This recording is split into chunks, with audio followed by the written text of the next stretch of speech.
Now, before we start, we understand some of the terminologies because these lesions manifest in the form of ulcers, macules, vesicles, bullae. So, what are ulcers? This is a break in the continuity of the covering epithelium, which is because of the molecular death of the surface epithelium, or maybe because of its traumatic removal. What is a macule? A macule is a well circumscribed, flat, discolored area which is 0.5 centimeter in diameter. What is a vesicle? A vesicle is a clear fluid filled eruption. It's a clear fluid filled eruption on the surface of mucosa or epithelium, and the size of which is up to 0.5 centimeter. Whereas a bullous lesion is larger than 0.5 centimeters. A nodule is a localized raised lesion which is greater than 0.5 centimeter, and the one which is smaller than 0.5, a smaller one, flat raised lesion, is a papule. A plaque is an elevated plateau-like area that measures greater than 0.5.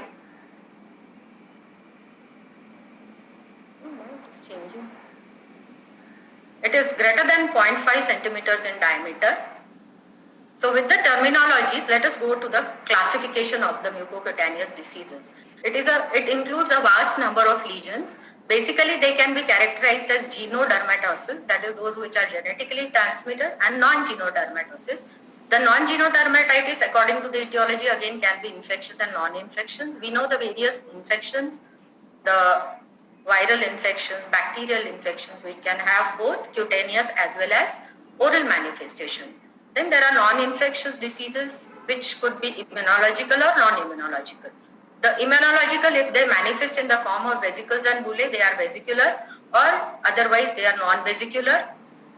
And the non-immunological have a degenerative and the pigmentation disorders. So let us begin with the vesiculobullous diseases. In the vesiculobullous diseases, they are classified as of viral etiology, which includes some of the viral infections, the autoimmune etiology, which includes the pemphigus and pemphigoids, and the non-specific ones. The pemphigus means blister. It is an autoimmune intraepithelial blistering disease affecting the skin and mucous membranes, and it is mediated by circulating autoantibodies directed against the keratinocyte cell surface, and here it is the desmosomes.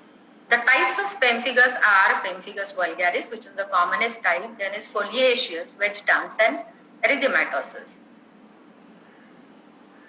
The key feature here, understanding the pathogenesis of pemphigus, is there are autoantibodies formed against the desmosome, and to be more specific, against the desmoglein 3 of the desmosomes. So what are desmosomes? They form the intercellular junctions between the epithelial cells. The cells are attached with each other by desmosomes, whereas they are attached to the basement membrane by way of hemidesmosomes. Now, when this antigen-antibody reaction takes place at the desmosomes, antigen-antibody binding takes place, and this leads to destruction of the desmosomes, and because of the destruction of desmosomes and collection of the edema fluid, the cells, they get separated from each other as seen here, and this is termed as acantholysis. And the edema fluid which gathers here is called as prevesicular edema. So gradually as it increases, there is collection of more and more fluid, and it forms an intraepithelial vesicle. And in this intraepithelial vesicle are seen the acantholytic cells floating here, which form the basis of Zang cells, which we see in the pemphigus. Now, additional feature is the basal cell layer remains attached to the basement membrane zone. Now, why this happens? Because the basal cell layer is connected to the basement membrane by way of desmosomes. So that is the reason we get a characteristic histopathological picture in pemphigus, that is suprabasilar split. So this is prevesicular edema. The cells have lost the cohesion, and these are the acantholytic cells. Gradually the edema fluid collects and it forms an intraepithelial vesicle which has a thin roof here as seen here, and the basal cell remains attached to the underlying tissues, as we can see at a higher magnification.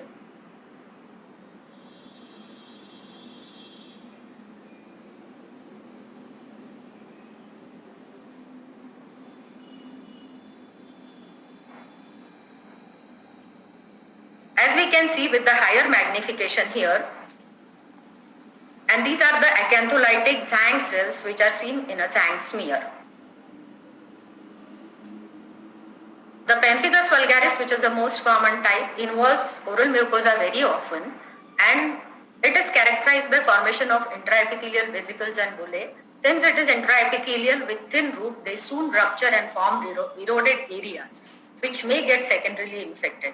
And the two signs which are positive here are Nikolsky's sign. We have seen why it is positive. It is the peeling of epithelium due to oblique pressure, rubbing or rubbing of the unaffected skin or mucosa. Another sign is Asbo-Henson sign.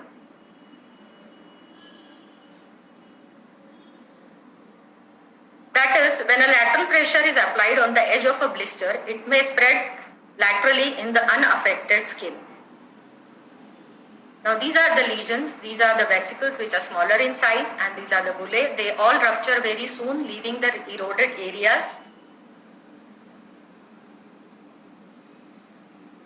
This is the histopathology of pemphigus, where we can see a suprabasilar split and the intraepithelial vesicle, which is seen here.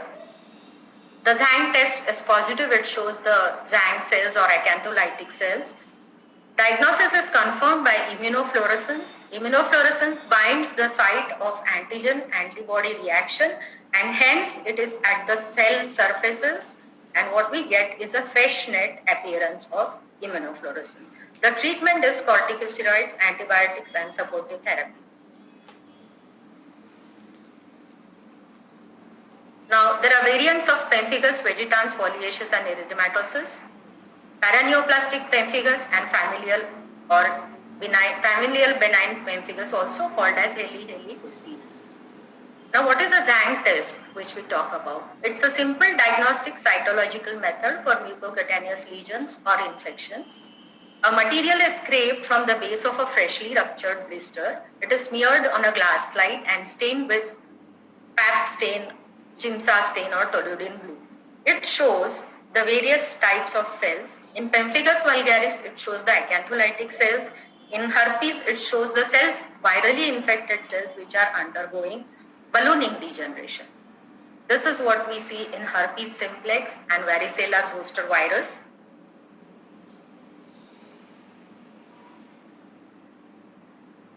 And this is in pemphigus, acantholytic cells are seen. Now what is this? There are some lesions called as pemphigoid, that is similar to pemphigus. So how do they differ from pemphigus and how they resemble pemphigus? They resemble because they produce the blisters. But blister in pemphigus, they are intraepithelial because they involve the intercellular bridges of the epithelium. Whereas the vesicles or bullae in pemphigoids are because of the antigen-antibody reaction or autoantibodies which are formed against the basement membrane zone.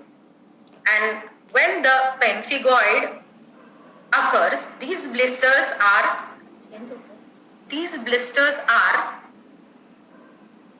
subepithelial in nature. As we have seen, there will be a binding of antibodies here, so there will be a defect and destruction here. So this part will get separated from the underlying connective tissue, and it will lead to a subepithelial blistering. So in the pemphigoids, we have subepithelial blistering. Then what is benign mucous membrane pemphigoid? It, as the name suggests, it involves the mucous membranes and rarely skin, whereas bullous pemphigoid involves more often skin and less of the mucous membrane. And deeper if you go, antibodies formed against the type 7 collagen, that is what is seen in epidermolysis bullosa. Now this is bullous pemphigoid. It's a chronic autoimmune disease, subepidermal blistering disease, where autoantibodies are formed against the bullous pemphigoid antigen 1 and antigen 2, which are present at the basement membrane zone. So this is vulgaris and pemphigoid. These are some of the differences. Where histopathology, there is a suprabasilar split in pemphigus, and whereas in pemphigoid, the split is subepithelial. And in pemphigus, immunofluorescence gives a fishnet appearance, whereas in pemphigoid, we get a linear zone at the basement membrane. The mucous membrane pemphigoid, which is also known as cicatricial pemphigoid, because the lesions fill with cicatrix or scar formation, and which leads to the complication when it occurs in the ocular mucosa or in the pharyngeal mucosa, where it leads to stricture formation. In epidermolysis bullosa, it is a heterogeneous group of inherited blistering mucocutaneous disorders where there is a defect in the attachment mechanism of cells or to the underlying tissues, or there may be genes encoding for the keratin may be defective, and so accordingly there are different types. It is the simplex type which has keratin 5 and 14 encoding gene defect, and so it leads to aberrant or abnormal keratinization. The second type is junctional epidermolysis bullosa, wherein the genes encoding for laminin 5 and 6 are defective, and so what we get is blistering at the junctional area. And deeper if you go, it is dystrophic epidermolysis bullosa, where the type 7 collagen is affected here, that is anchoring fibrils are affected. So the defect is little deeper. It is characterized by development of the bullous lesions at the site of trauma as seen here, and in the oral cavity it may blister and heal with scarring producing the microsomia. Now erythema multiforme, it's another disease wherein it's an acute self-limiting inflammatory blistering mucocutaneous condition.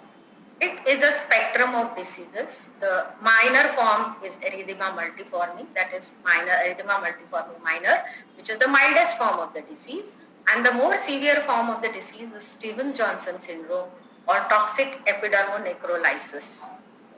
Now, what is the etiology for this?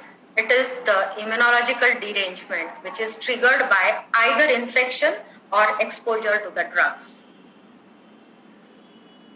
So erythema multiforme minor, this is the most common form.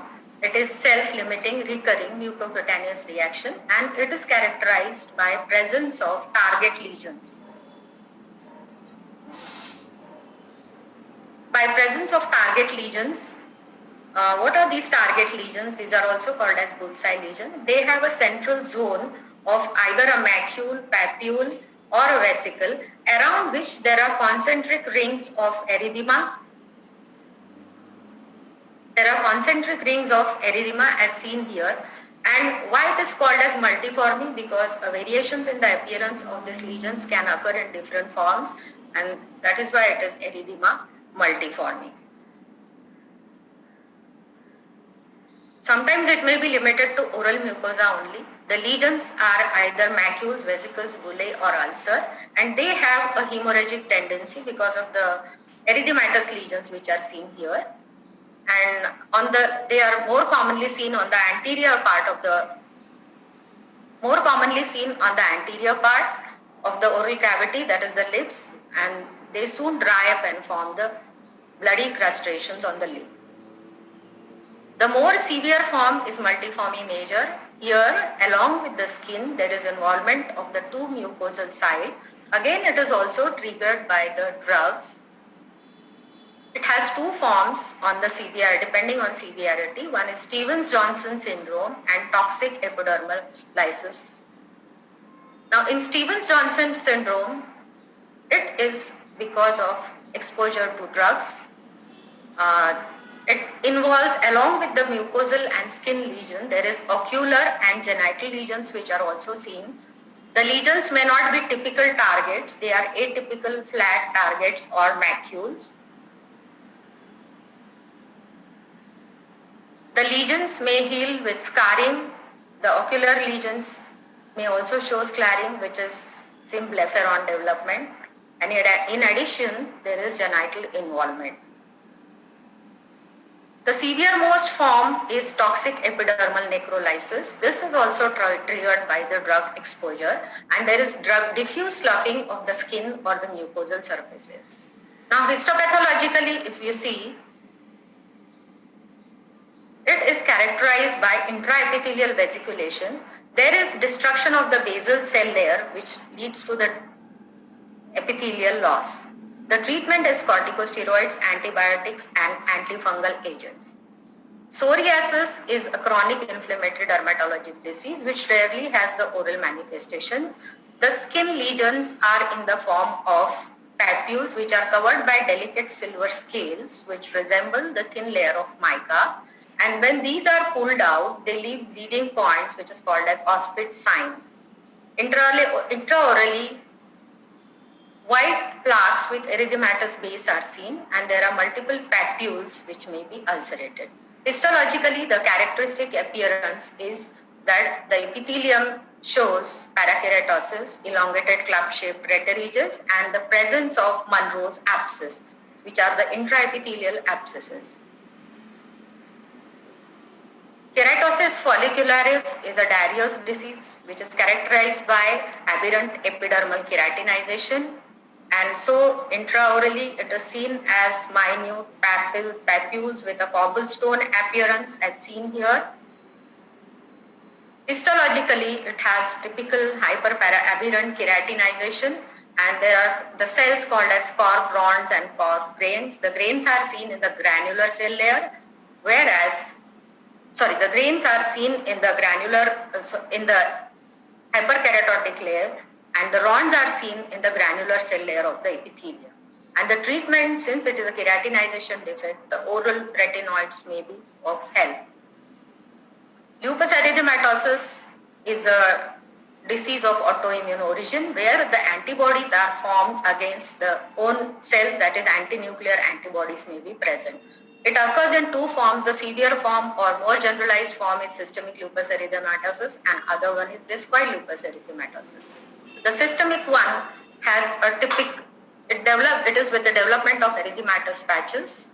When these patches develop on the face or malar region due to exposure to sunlight, and when it extends across the nasal bridge, it may cause a butterfly rash or a malar rash. It is associated with other generalized involvements, that is rheumatoid arthritis, kidney and heart disease. The less severe form is discoid lupus erythematosus, and it is said to have a potential for malignant transformation. The skin lesions of discoid erythematosus, if they are pulled out forcefully, they have extension that is called as carpet tack extensions. The oral lesions, they are erythematous lesions.